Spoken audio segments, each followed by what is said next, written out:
Harry, Bazar du Port. Lecture. Pépite CM2. Page 14.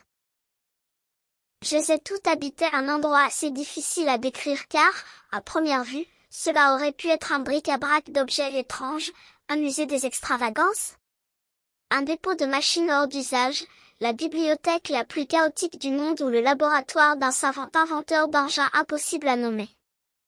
Mais ce n'était rien de tout cela, ou plutôt, c'était beaucoup plus que cela. L'endroit s'appelait Harry, Bazar du Port, et son propriétaire, Harry, était un vieux loup de mer qui, au cours de 50 ans de navigation sur les 7 mers, s'était employé à réunir toutes sortes d'objets dans les centaines de ports qu'il avait connus.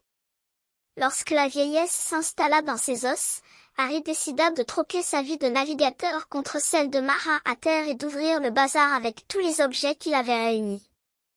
Il loua une maison de 3 étages dans la rue du Port, mais elle était trop petite pour exposer ses collections insolites, si bien qu'il loua la maison voisine, à 2 étages, mais ce n'était toujours pas suffisant. Finalement, après avoir loué une 3e maison, il réussit à ranger tous ses objets, rangés évidemment selon son sens de l'ordre très particulier. Louis Sepulveda, histoire d'une mouette et du chat qui lui a appris à voler, TRADA, Monsieur Métellier, @Métellier, Seuil, Paris, 1996.